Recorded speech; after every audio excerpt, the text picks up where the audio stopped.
thank our staff here, the Big East, and our fans for what a great crowd and a great atmosphere tonight. I said to the refs before the game, I think we're the only school in the country who has cheerleaders at lacrosse games, but this is what playoffs are all about.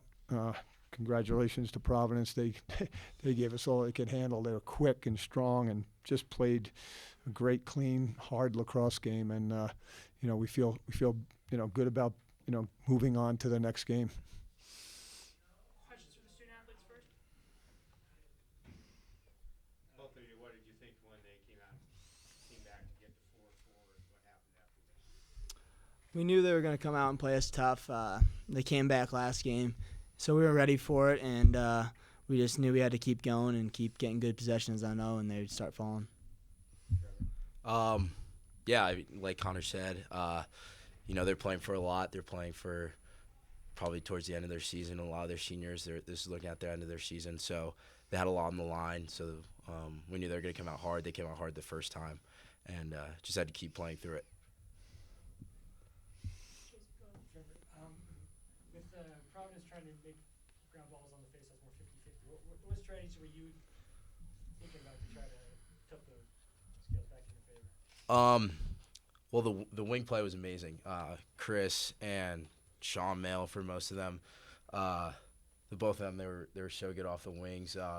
Mainly just communicating between the three of us, trying to get the loose balls, and just trying to just calm everything down. I feel like if you try to rush it a little too much, then that's usually when you make stupid plays or things like that when they're trying to make 50-50 ground balls. So just try to stay poised between the three of us.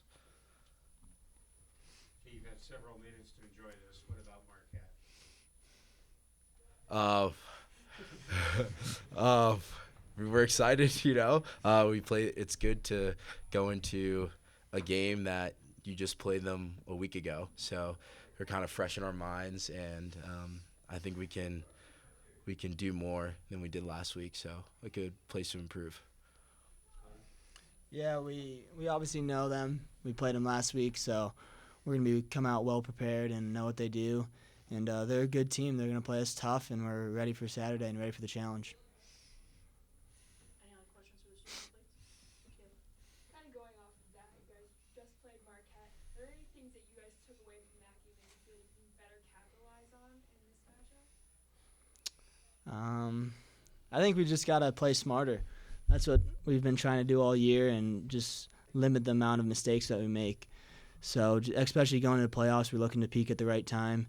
And when we clean up our game and really start putting everything together, we're a special team. Yeah, and just understanding how the game's going. Like if we're up by 2 or we just had a long possession, it's probably good to get the ball and then have another long possession, stick another run, rather than turning the ball over within 5 seconds that we get it. So especially at the face-off, just knowing key face-offs and things like that, and valuable minutes. For the first time in probably over a month, you guys will be able to play in front of a real home crowd. What was it like having the student support there and having the real home crowd with good weather? Yeah, it was amazing. We finally got good weather for once this year. And we just love playing at Peter Barton in front of our home crowd. The student section is always awesome. And they just support us. And when they're cheering, that just gives energy to the entire team and just keeps us going. Yeah, definitely lacrosse capital of the West. Yep. Gentlemen, is there anything specific that you guys work on as a team, or that you do to maintain that poise? I mean, as a team, it seems unique that there's ice water running through your veins. I'm sort of wondering, is that social from the coaches? How do you generate that?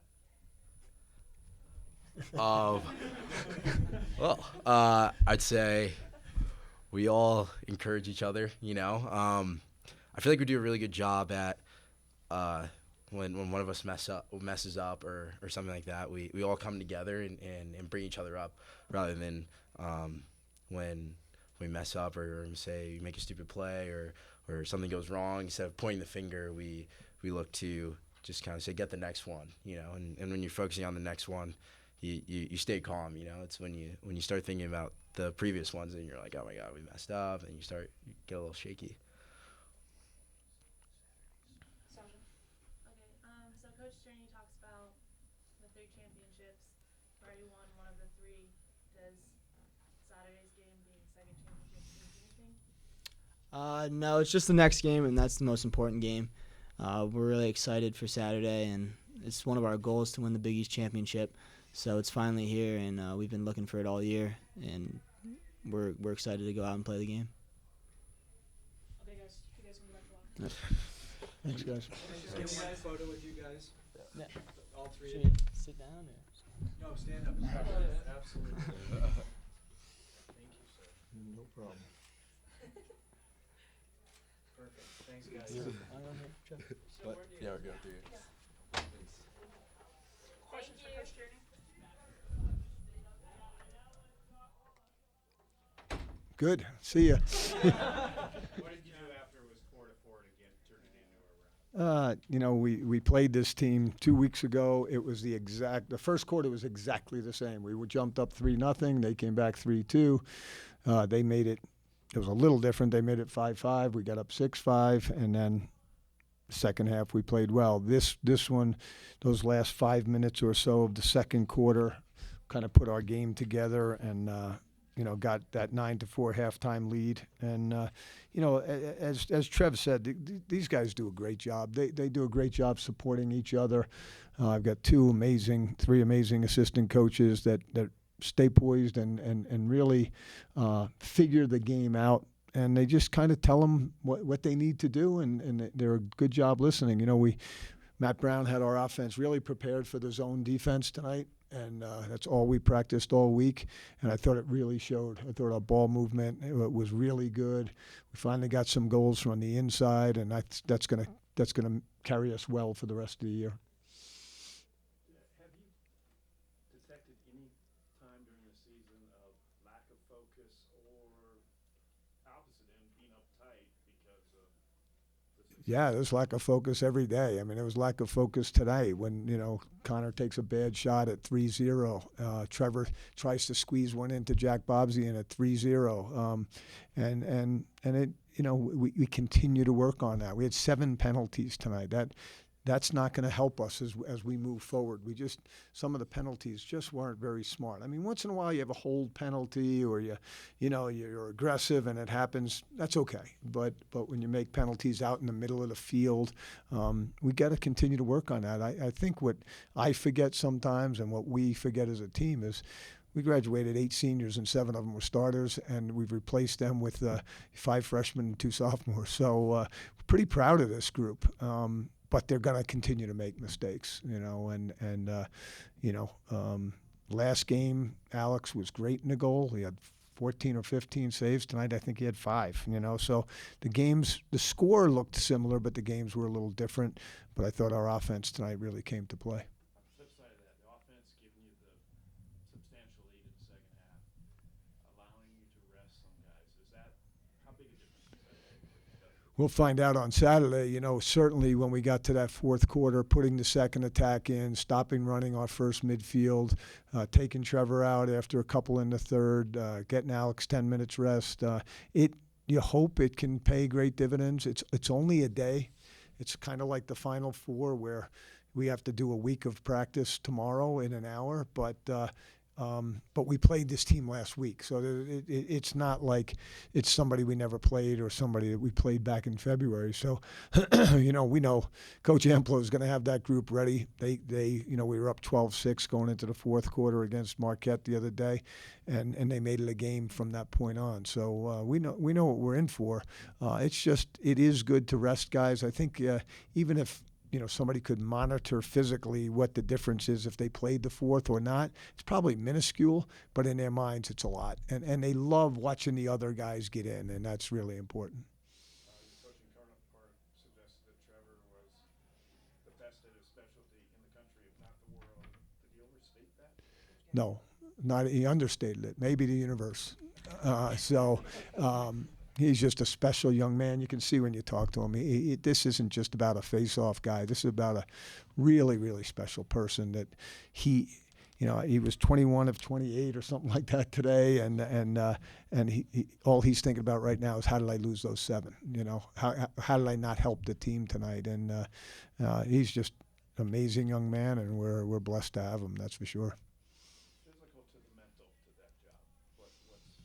Well, he's got two. He's built perfectly for the position. He's a little shorter and very strong. He's 215 pounds, but he's got fast twitch muscles. So even if you could slow it down and really watch the film of the whistle and the first move, he's always ahead of the game. Now he still loses some faceoffs and the wings get some balls, but it's just uncanny. I'm not sure if you saw one of the articles this week. His dad said at a day old he rolled over. So this guy's got something special going on, and it's all of those traits together that and his desire to want to be better each and every day just makes him the guy. Coach, we talked a little bit about turnovers the last few weeks.